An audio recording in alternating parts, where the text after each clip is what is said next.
Thank you so much, Margaret, for that wonderful panel and hearing that I'm sure has led a lot of people to raise additional questions. And we hope on this panel that we can continue that conversation. And for you, Margaret, for those of us in Charlottesville, we hope we can get you back here to your alma mater soon. I am thrilled to be here with you all this morning. We've got a wonderful panel to talk about some really important issues. I want to thank the Center for Presidential Transitions for all of the presidential foundations and centers and the Miller Center for putting this together. You know, it feels for me like January 20th, 2009 was just yesterday. I remember after taking what was probably one of the worst White House ID photos possible, making my way to my brand new office in the West Wing. The parade was just getting started outside. And when I walked in that office, the phone was ringing. And the person at the other end had a substantive question. And I raise this example because government never sleeps. And in these unprecedented times, in times of economic and political crisis, when the stakes are particularly high, the 75 plus days between an election and an inauguration are extremely important to prepare a new administration to begin its work. In fact, those days, one could say, are barely sufficient. They're absolutely necessary, and they're absolutely critical. So this morning, we've got with us a panel of experts who can help us understand the importance of a transition in highly unprecedented times, and a panel that brings a great deal of expertise to the table because of their previous work. And I want everyone, as we have this conversation, to remember that in the days of a transition, in the early days of a new administration, unexpected things happen that layer on top of the crises that new administration is already facing. Operation Rescue, Restore Hope in Somalia, Waco, the Inauguration Day bomb scare, attacks by Al-Qaeda in the Arabian Peninsula. All of these things happened during a transition or during an early days of an administration.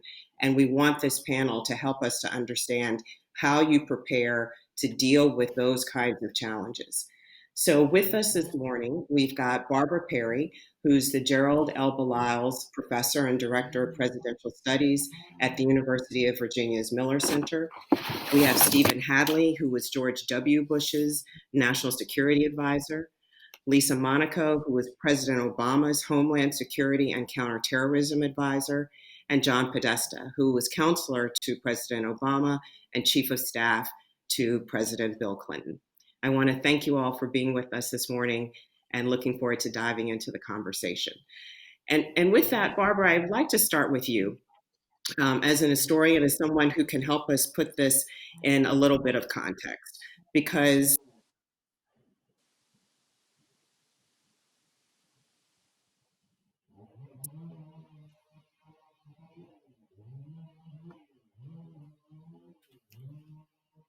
Well, Melody, unfortunately, I've lost sound, but I think I know what the first question was. We had talked about this before, so thank you to everyone for putting together this wonderful panel, to all of our partners. And I want to leave plenty of time for the true experts on this panel, including yourself, Melody, who have participated in transitions and in administrations. But I think my role was to talk a little bit about transitions historically. And one caveat is I've not studied all 44 presidential transitions in depth, but it did occur to me that there may be two ways in which we're using the term transition. And one is the obvious one of the handing over of the reins and the development of a new administration, and particularly in the modern era from FDR onward, where we have a situation that the bureaucracy has proliferated from the Franklin Roosevelt New Deal period onward. So even more important to be populating a vast federal bureaucracy. So in some ways, it's even more important in that modern era from Franklin Roosevelt onward. But it also occurred to me that we think about transitions not only internally about how the reins are being handed over and how the new administration is being populated, or in the case of a second term, the turnover that the first panel talked about that's actually quite necessary to repopulate an administration. But also, I think we think of it in terms of transition, particularly if there is a crisis underway. And so the wonderful essay that Bill Antholis and David Marchik have put together, where they have looked at 5 crises situations, 5 political crises and 5 economic crises in history where transitions have happened, are very helpful. And so I was asked to think about, well, what was the best transition in history and what was the worst? Well, it's usually easy when you're talking about anything related to the presidency and a president coming into office, in terms of the worst situation is the Civil War period. And obviously that transition from Buchanan to Lincoln, where the country is literally breaking apart and sliding into civil war, has to be the worst. So we hear about Lincoln setting up his team of rivals, the famous Doris Kearns Goodwin book and the movie made based on that book, that Lincoln was trying as hard as he could to put together a team that even included his rivals or rivals among the various factions in the United States. And we give him credit for that. And yet the country slid into civil war. So the number one challenge that any president has faced coming into office. I suppose I would pick as a good transition, and also a historical pattern, if there can be a pattern established, would be the fact that the Reagan to Bush 41, there have not been many sitting vice presidents who've succeeded in being elected president. I think it was Martin Van Buren was the most recent one up until Bush 41. But I think it's helpful, obviously, if there has been a vice president under a president, and you go from the same party to the same party, and that vice president can carry forward. Obviously, though, there were differences in the party. Bush 41 was viewed as more of a moderate, and there was some skepticism on the part of the Reagan wing of the party about Bush 41. So there was that issue. But Steve Hadley has participated in this wonderful documentary that VPM, Virginia Public Media, and the Miller Center put together called Statecraft, about the Bush 41 foreign policy team. If ever there was an A team that was put together, it was that foreign policy team. So I highly recommend that documentary. But I would also say that a point made by the last panel was that, and by the way, Vice President Dick Cheney has said this to us on a number of occasions for our Miller Center oral histories of the 41 administration. He said, we did, if he might say so himself, by terms of the president's golden resume, and the foreign policy team was the A-plus team, but they hadn't really all worked together as a team. So when the Panama crisis hit over Noriega, he said that they hadn't worked together as a team.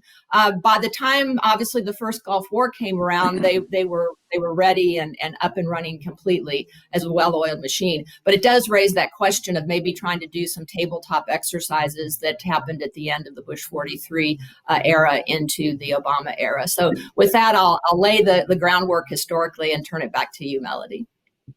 Great. Thank you so much, Barbara. That's great, because you've also moved us forward historically.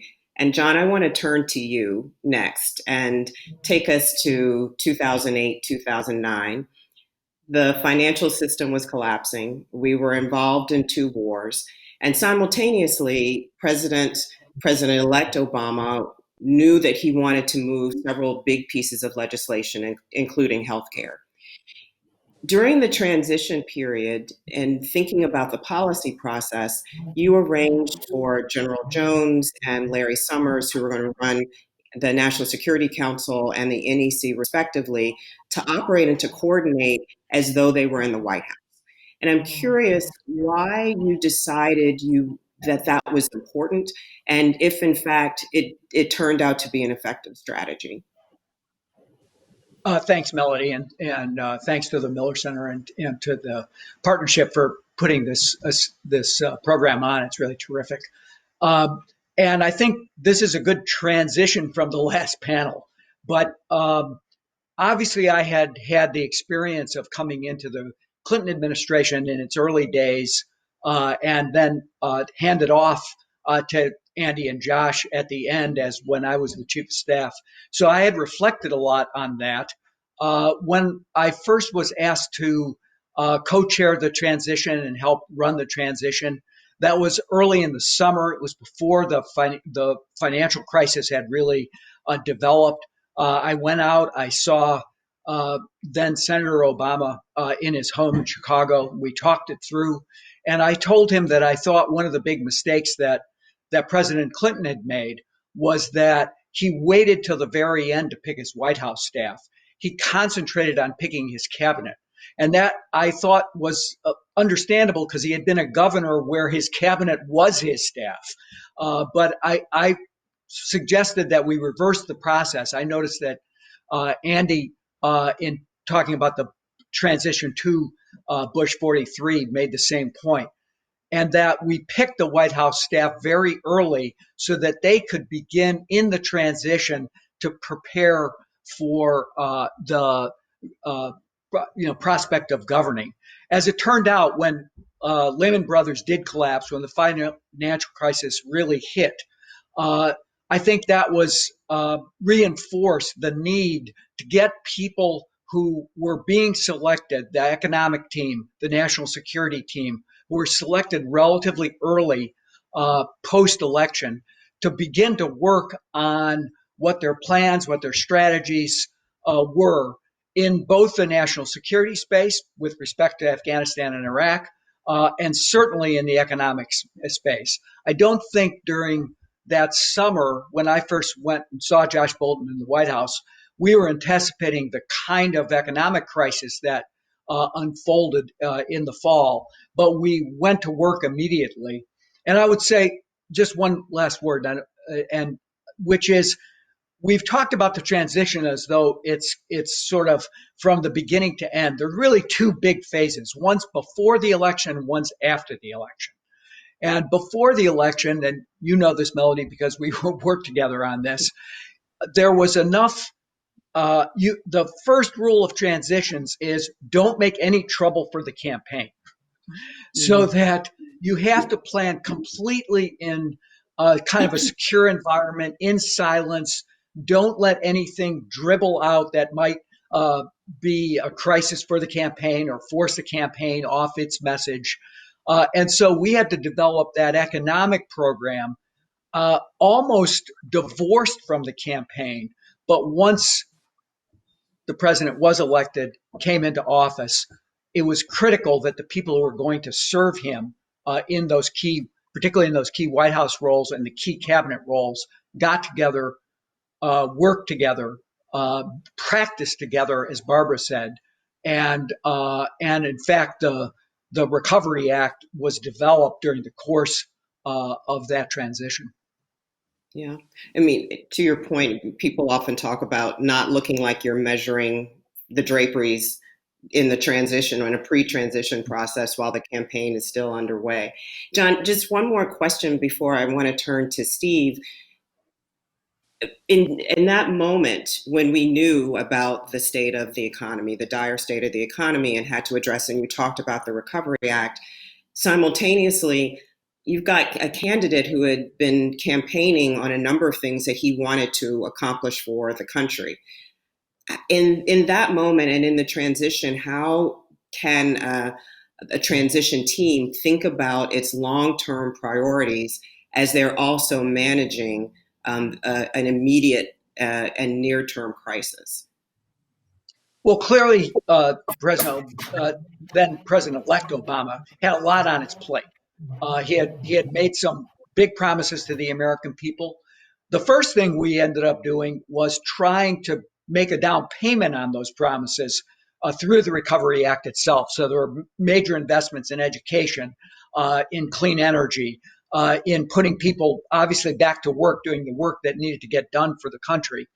And but you also had to simultaneously be thinking about what were the big promises made in the course of the campaign. Number one was the commitment to try to create health care for all. And the beginnings of the Affordable Care Act were really sketched out. The structures of how the White House and HHS would share the responsibility for developing that program began. And that, I think, occupied a tremendous amount of the president's time thinking about how he was going to get that in front of the Congress. And of course, he was successful in passing that. But he also had, because of the economic crisis, he had the challenge of passing Dodd-Frank. And the one that I'm a big climate activist. So the one thing that I felt ended up, because of so much on the table, the climate change got sort of delayed, at least in the Senate, until the second year of the first term, and we're unable to pass the Waxman-Markey bill, which passed in the House. But because of the sequencing, the delay, which you have to make decisions about, and you have to decide what your priorities are, got pushed off a little bit. Obviously, the president came back to it in the second term when I was back in the White House with him, and we got a lot done. But that was one regret that I have from those early days. And Steve, I want to turn to you now and then also bring Lisa into the conversation, because there you are. You're the National Security Advisor. You know everything that we read in the paper and everything that we're not reading in the paper. And so you have a strong sense, or a very clear sense, of all of the national security challenges facing the nation. And you are also preparing to hand off those issues to a new administration. I'm curious how that affected the way that you made decisions in the final days of the Bush administration. Well, thanks, and it's a privilege really to be part of this panel and part of this program today. Just a little perspective, I was on a transition from President Ford to President Carter, and to show you how different it was in the day, then all of the NSC staff under President Ford was let go. I was one of 3 or 4 people asked to stay on under the new administration. So when the new team came in, there was basically no staff in the National Security Council. Second thing is, when I came into the office on the 21st of January and turned to the safes in my office, in which all the documents are held, all because the documents were all gone. Their presidential records, they left with the new administration. So when the new team started to fill in, there was no paper record in the White House. That's sort of where we started. I would call it a non-transition in terms of national security. The contrast then was for the Bush team to try to help the Obama team to be able to hit the ground running, and we did that in a variety of ways. And of course, the process was run by the Chief of Staff, Josh Bolten. But on the national security side, since it is a presidential transition, National Security Advisor is a bit kind of coordinator of the team. We encourage the cabinet secretaries to meet with their successors individually, talk about their departments, talk about the issues that were at stake. We also had a series of briefings on substantive issues in which the national security teams of the outgoing Bush administration and the incoming Obama administration met together, and we would talk through where we were on various issues. One of them, interestingly enough, was a Saturday morning session right before inauguration, where we were supposed to talk about Iran, and that weekend we had gotten intelligence that there was a potential threat to the inauguration itself. So that Saturday morning, we had the FBI director come in and brief both the existing and incoming national security teams about that protective threat, what we knew about it, what we were doing about it, and then had kind of a roundtable discussion. And we all thought, we're the veterans, we're helping the new team learn the ropes, so to speak. And Secretary Clinton then asked the most obvious question, which I had not even thought about, which is, well, what do we tell President Obama if he's in the middle of his inauguration speech and he hears a loud bang, a potential bomb attack or something like that? What does he do? Does he hunker down? Do we rush him off the stage? How does he want to handle that moment? Well, that was a very productive discussion. Again, brought to the attention of the group by someone with great political experience, Secretary Clinton, and we agreed on what would be briefed to the incoming president, what his options were. But that's the kind of coordination you want to have. There was also a reference to the fact that we thought we would do an exercise with the new team of how to respond to a terrorist incident. And initially we thought we would let them role play the roles, but then we decided they probably wouldn't want to do that, being new to both the positions and new to working with each other. So we kind of stepped through a scenario and tried to explain to them what resources were available, what institutions were available, what kind of processes were in place, so that in the event of a terrorist attack, they would have in some sense had some familiarity. That's the kind of thing you can try to do in a transition to put the new team in a position to, as soon as they come in the door, handle the responsibilities. As you say, the phone rings as soon as you walk in the office on the 21st of January. Yeah. And building on that, thank you, Steve. Lisa, building on that, you've got the counterterrorism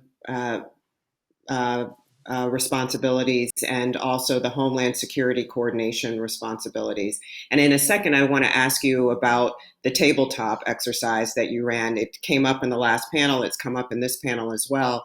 But I wonder, one, what you might want to add to what Steve was just talking about, and also the question I think a lot of people are curious about, many people ask, what is it that you are saying in a transition period to a campaign? And what is it that you're saying to a president-elect? What kind of national security and homeland security information are you providing? And who makes that decision? Sure. Well, thanks, Melody. And I'll round out the thank yous of my fellow panelists to the Miller Center and to the partnership for holding this discussion. And it's really nice to be on the screen with some friends and former colleagues. You know, I have been part of 3 different transitions in some way, shape, or form, from President Clinton to President George W. Bush, from President Bush to President Obama, and then, of course, in 2016, the Obama to Trump transition.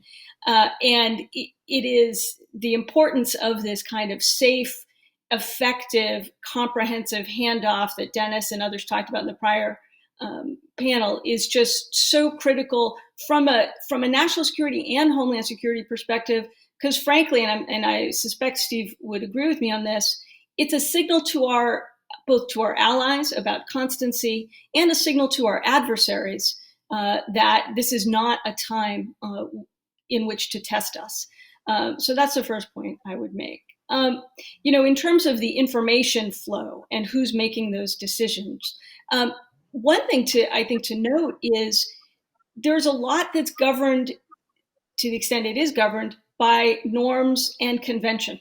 So, for instance, in the period, you know, John talked very rightly about the 2 big phases of a transition: before the election and after the election. And that's very, very relevant when we're talking about what information is shared.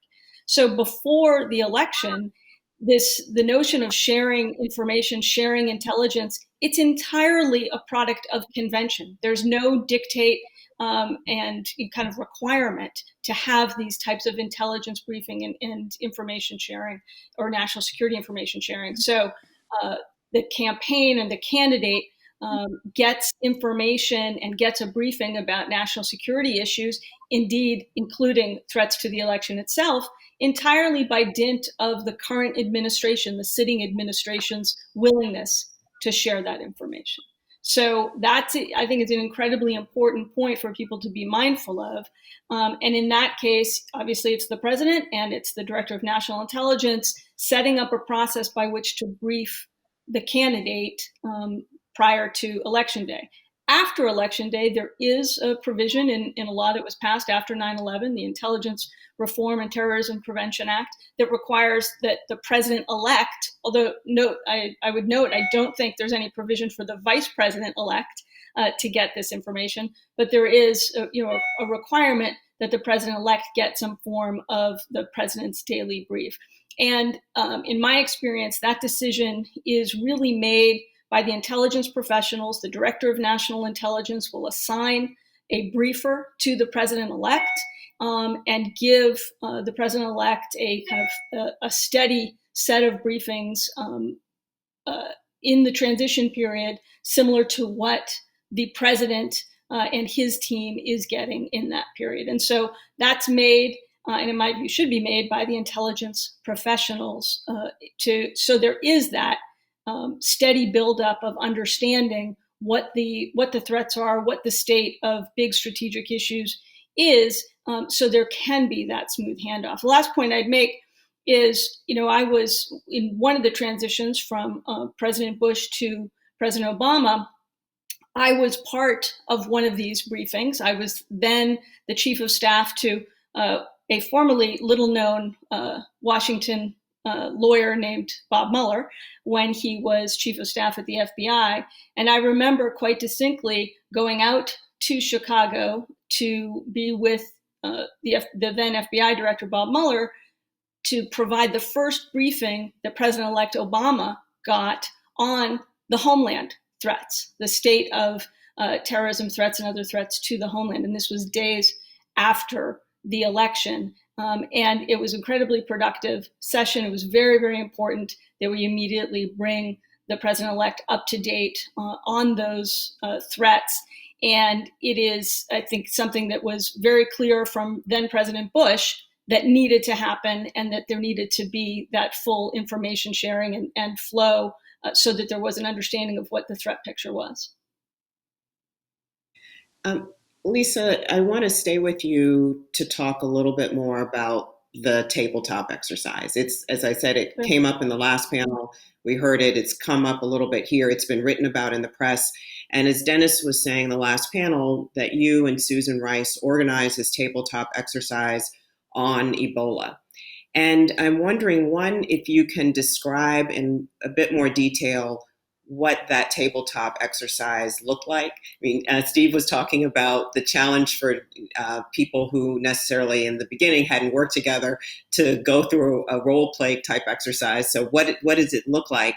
And then I also want you to give us a sense of how you think this might work in an environment like the one we're in today, when so much is happening remotely. And this was also a larger question for our panel once you finish, about how we can go through this transition period when many people are not physically in their offices. Well, what are the constraints? What things should flow normally? But Lisa, just start with the tabletop exercise. What is it? What does it look like?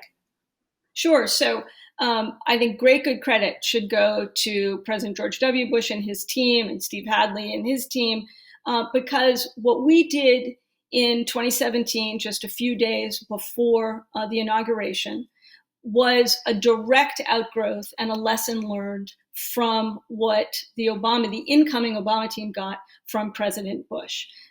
It has been talked about already that President Bush laid a clear direction for his team, that there was going to be a professional and comprehensive handoff. And part of that was the tabletop exercise that Steve Hadley referenced. I was at that tabletop exercise again with then FBI Director Bob Mueller.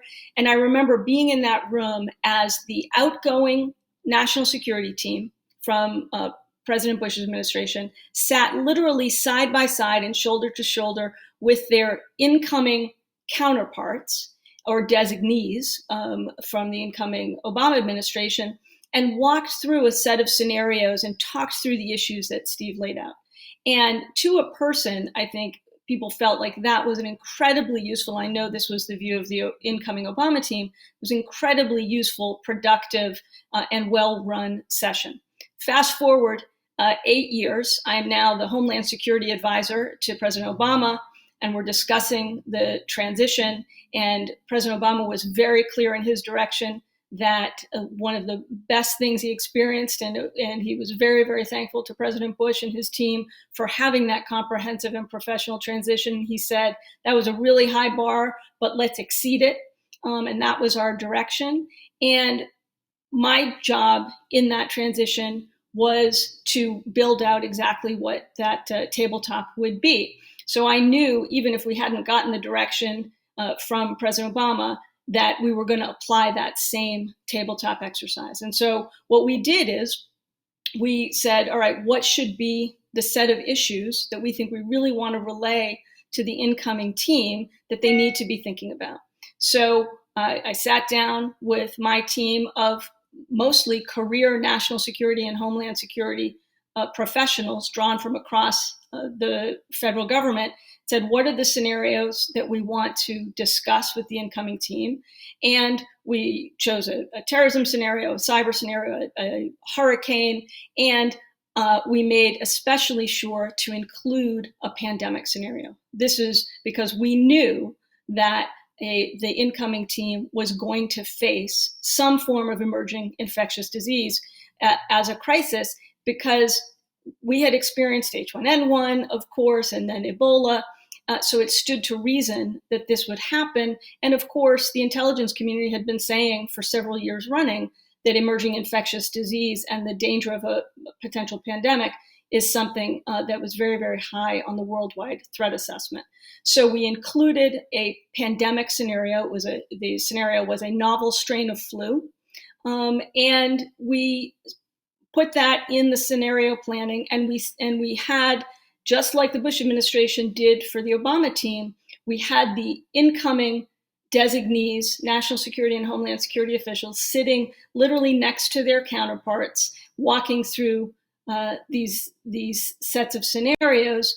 And I asked my then incoming successor, Tom Bossert, who President Trump had asked to succeed me as Homeland Security Advisor, I asked him to basically co-chair it with me, to walk through these scenarios with the incoming team. And it was something that we knew we were going to do, and we knew we had to do, because it was a virtual certainty that this set of issues would turn up in some form for the new team. And building on that, and just using that as an example, but there's so many other ways that the incumbent administration and a new incoming administration have to work together. And I'm curious, and this is a question from one of the audience members, about the impact of teleworking, we're taking precautions because of COVID-19. What impact might that have on a transition?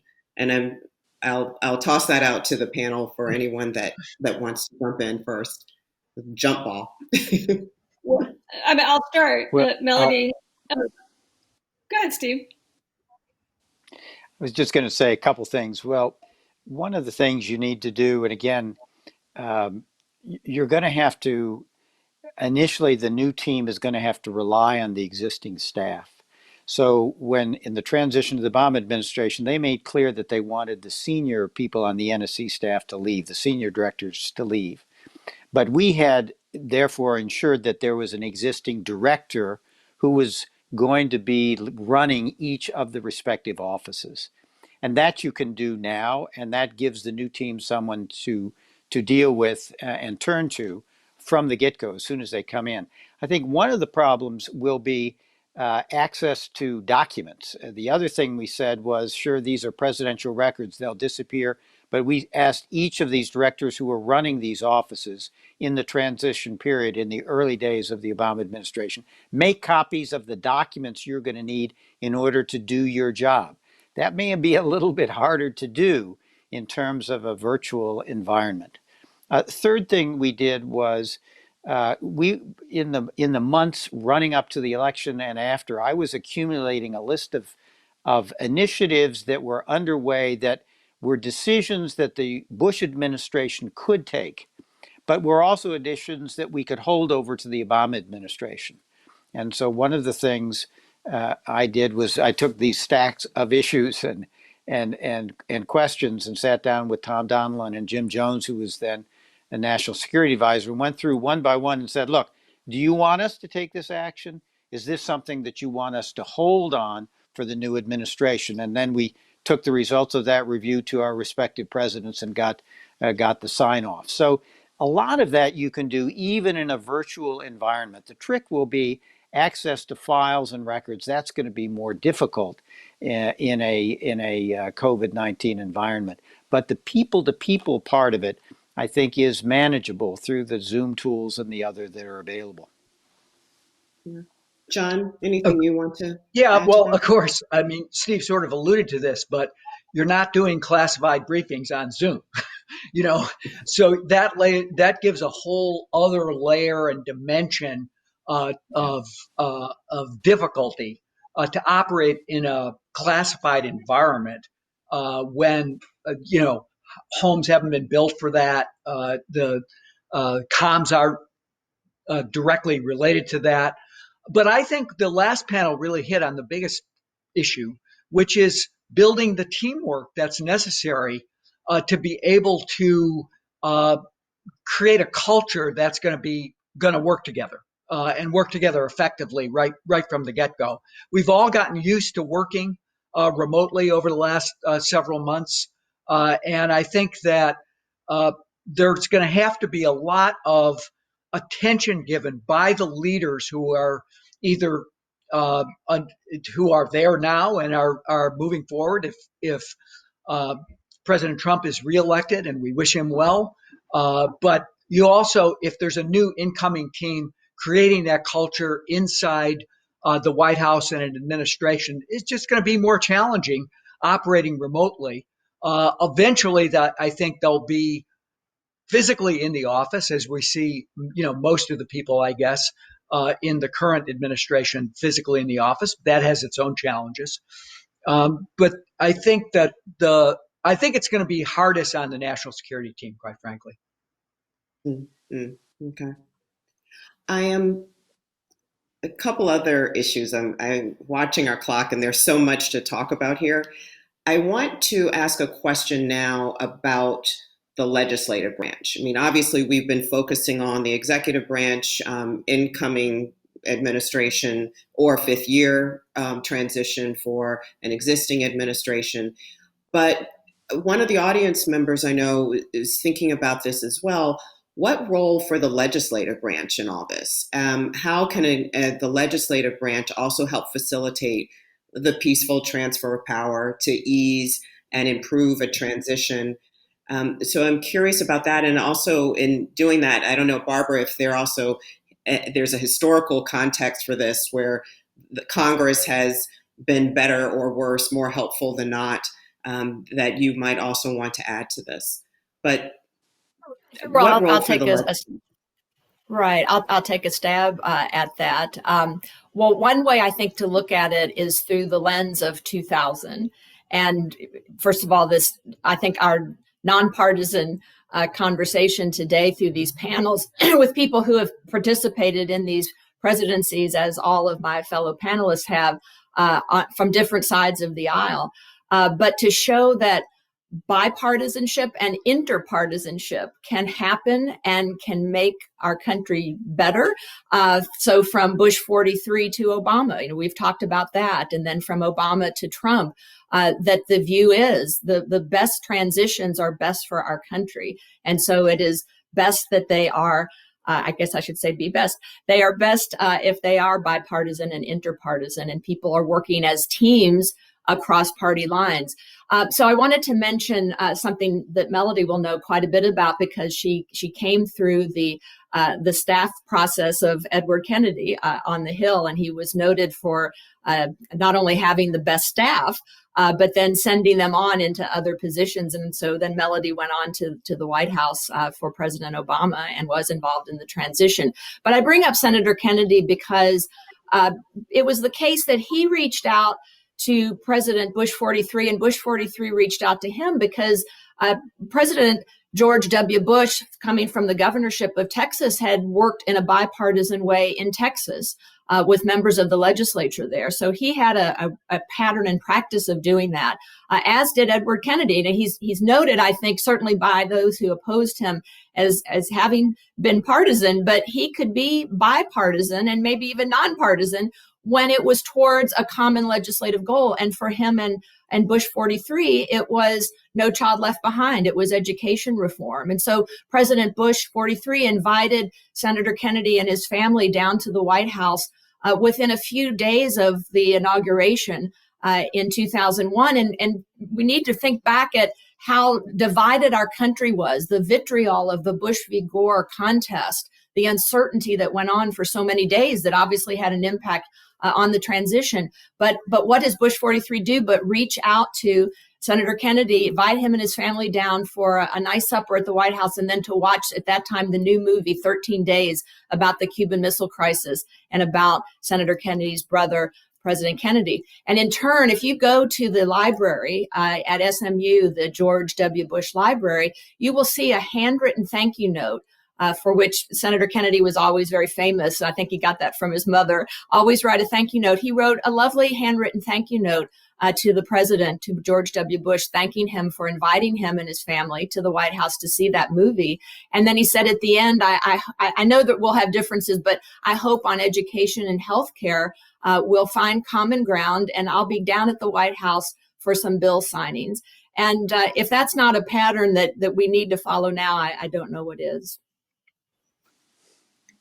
Melody, I would just add that I think another thing the legislature can do is following the pattern of some of what they've already done, which is memorialize and instantiate in statute best practices. So we have the Transition Act that was passed after 9/11 to instantiate some of the best practices that the Bush administration did do, right? So this requirement for tabletop exercises and the sharing of this type of information is now in that statute. So building on lessons learned and memorializing them and putting them in statute can, I think, be a very, very helpful role for the legislature for future transitions.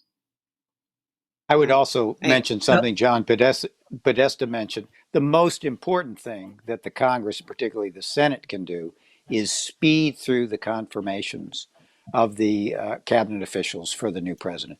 That is clearly the most important thing to do. Get the president's team in place so the president can start their administration. And I would just add one more to the list, which is, of course, the Congress is sworn in on January 3rd. They receive the votes of the Electoral College on January 6th. They begin working before January 20th. And we're talking about transitions in the time of crisis. During that period of time in 2009, there was a good deal of work being done by the transition with the Congress to deal with the simultaneous economic crises that were befalling the country. We worked to save the auto industry, to implement TARP, to build that Recovery Act that got people working again. We're losing 500,000 jobs a month. If Vice President Biden is elected, as I hope he will be, they will have an opportunity to try to do, I think, simultaneously tackle the economic crisis and really work to put in place their strategy for dealing with the COVID-19 crisis. Because the economic crisis, I think, can't really be resolved until we finally resolve the pandemic crisis. So the Congress has a vital role to play. And those conversations will start taking place in December, in January. And, as you remember, Melody, the Recovery Act was passed in the first week of February. So and Barbara's calling out Senator Kennedy's work with the president that led to No Child Left Behind and some other legislation that they worked on together, is a model for how people can begin right from the get-go to say, can we cooperate on what can we move? Obviously, the constellation of the Congress is also up for grabs in this election. Who's going to control the Senate will be resolved. But once that's known, you have to begin working right off the bat to basically implement a program as you're coming into office. I as we're talking about working across the aisle and bipartisanship, what can get accomplished, I want to ask, and this is probably the final couple of questions, a question about innovation. and from maybe a couple of different perspectives. One, how do we create, or how does a transition team, a new administration, or year 5 administration create a culture of innovation? And when we're thinking about, and it could be an incoming administration, it could be changes in personnel in a year 5. What we've seen read in the paper that Bill Antholis and Dave Marchek wrote, which if people haven't read it, I highly recommend it to them. In terms of personnel, different presidents have approached this in different ways. I mean, there's the team of rivals approach. There's the literal team of rivals approach of bringing in people from an opposing party into your administration, ways to shake up the thinking, ways to broaden the aperture in terms of ideas to create opportunities for innovation. I'm curious, A, what ways do you think we might approach innovation? And B, is it even imaginable at this point, given the polarization and the vitriol that exists, that we might have people from different parties or even different wings of the same party that are coming into an administration or a year 5? So I'll start, Melody.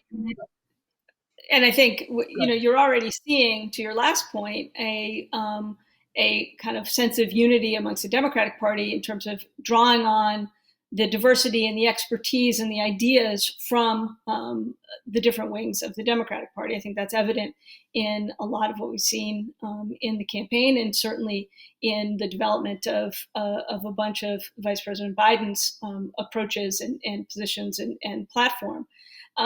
On the question of innovation more broadly, I think there needs to be a sense that and a reminder, and people in government should never forget, that they are not the sole source of wisdom on a set of issues. And so having a productive way of collaborating and getting information from the private sector to draw upon innovative ideas outside of government, bring those perspectives to the table, I think is absolutely invaluable.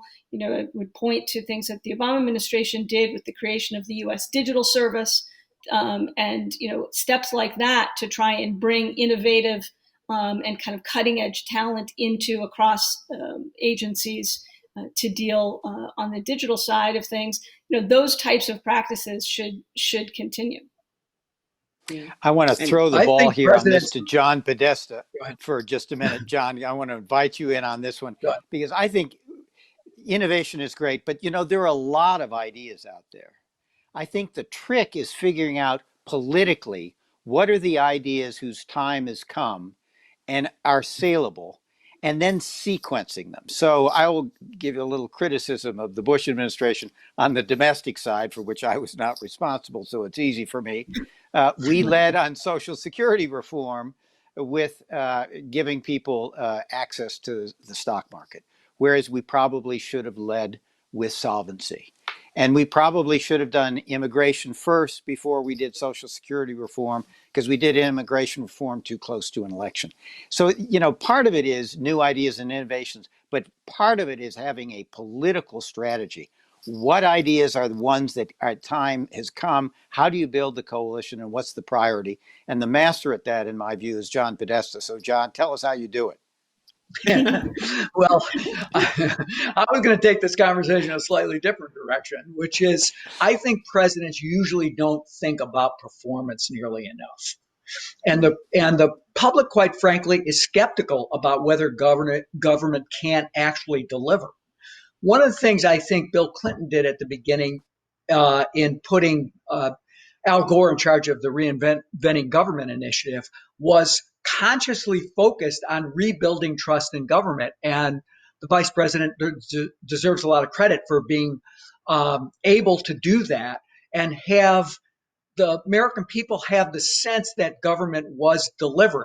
And I think that you saw that in public attitude about their faith in the ability for government to deliver. So I would advise the administration, whoever's leading it, to pay more attention to that. And again, I think that one of the things that, because I'm paying attention to this campaign, that the Vice President has done is woven a story together about the need to simultaneously attack the pandemic crisis, the economic crisis, the racial justice crisis, and the climate crisis. That takes huge amount of coordination at the White House level, a top of mind strategy. But in the end of the day, it really means implementation, implementation, implementation. That's got to be number one. Well, with our last 1 minute and 45 seconds, I'm just curious what. Go to Barbara. Right, right. Barbara, give us some history. But just no matter who wins the election, what you think the biggest challenge is for a transition. And, Barbara, you can obviously put that in historical context or what you've heard through real history. Right. Well, if you are turning to me, may I offer this? And it is a bit of bipartisanship as well, because it is an interview that we did, Russell Riley and I, for the Bush 43 project, but it was with Dick Gephardt, who was the House Minority Leader during Bush 43. And this is after 9/11, and he's speaking to the Pentagon is still smoking, and he's speaking to the president. And he says, I said, Mr. President, the most important thing now is that we all trust one another. This is about life and death. Our first responsibility is to keep the people safe. We failed. We all failed, and we have to do better. The only way, I know politics intrudes in everything that happens here as it should, but this we have to keep politics out. We cannot play politics with this. We have to do whatever we can to do the right things to keep the country safe and to avoid anything like this happening again. It obviously was related to terrorism, but I certainly think now in this matter of life and death with COVID, that's what we have to keep our eye on that. Well said. Thank you for sharing that. Yeah, absolutely. Absolutely. Well, I have thoroughly enjoyed being in conversation with you all. Could do it for another hour. Thank you so much for sharing your expertise. And now I want to turn this over to Amy Walter.